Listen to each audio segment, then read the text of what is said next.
This is Paul Anderson, a Lutheran pastor.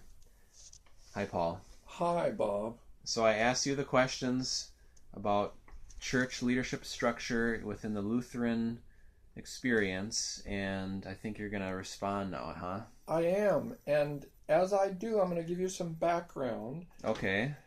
Before the church was formed, the home was formed, and it put a mother and a father in place, with the father bearing the ultimate responsibility, according to Ephesians 5 and other places. I believe that the home is the model for church governance, that we need strong leaders, men and women. Ultimately, however, I feel the responsibility leans with the men, and there are biblical examples and biblical scriptures to support that. However, when you talk about structure, structure is most visible when there are problems. The structure of my body, the skeletal structure, is really weird. If you see it all by itself, when the structure is showing a bone's broken, you don't want to see the structure. So, or in this building, this home. Do you like our home? I do. It's a beautiful home, isn't it? You don't see the structure. The structure is covered over by beautiful windows and by siding. The structure is there. It holds the building together, but it shouldn't be showing. Love and qualities of servicehood should be what is showing. So whatever form of government, Episcopal or congregational, my outlook is that you don't want that showing unless there are difficulties. Acts 15, there are difficulties, and the structure comes together, the leaders come together to fight it out, and then they deal with problems.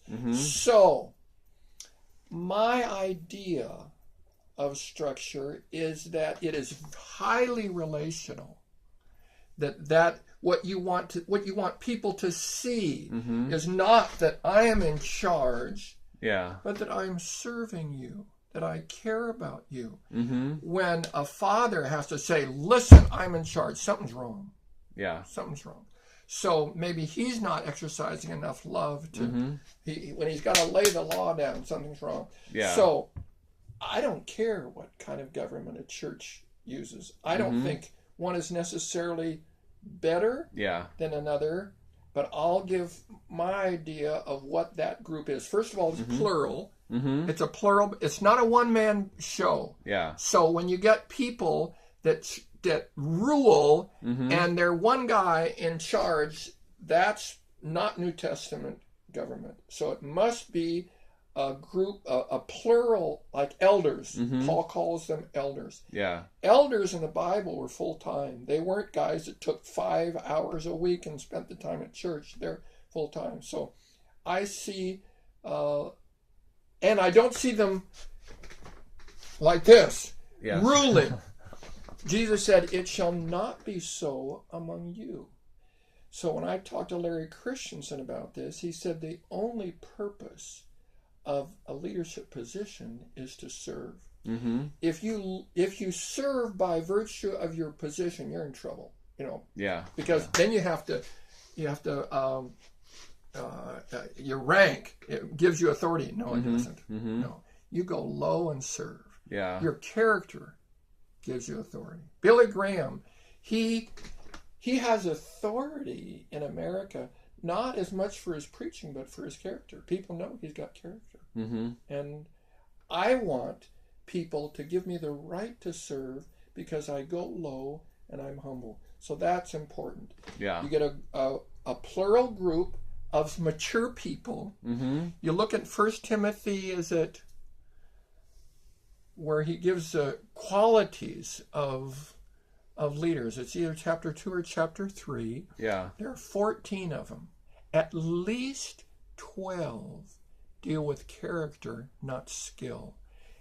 Very important for leadership in the church. Whatever government you use, you don't say, well, he's not very mature, but he's really good with finances. Wrong. Trouble. That's not good government. So important to get people of character who want to serve. Yeah. And so that's what we had at Trinity. We had godly leaders, godly men who deferred to one another. In fact, we would not make a decision unless we were in total unity. If all were in unity, then if one person said, I don't feel right about this, we would table it and wait till we come to unity. Okay. So let me see how we're doing here.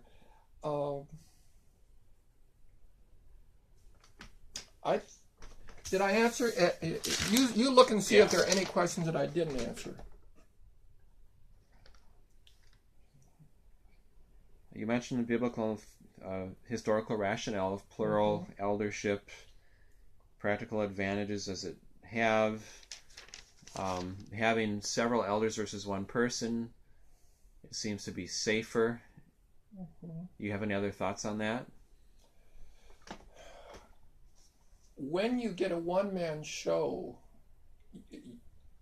it's not going to work ultimately, because one man cannot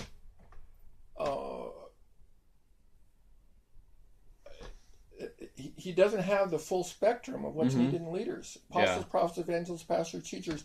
You need the strengths of different components, different kinds of personalities.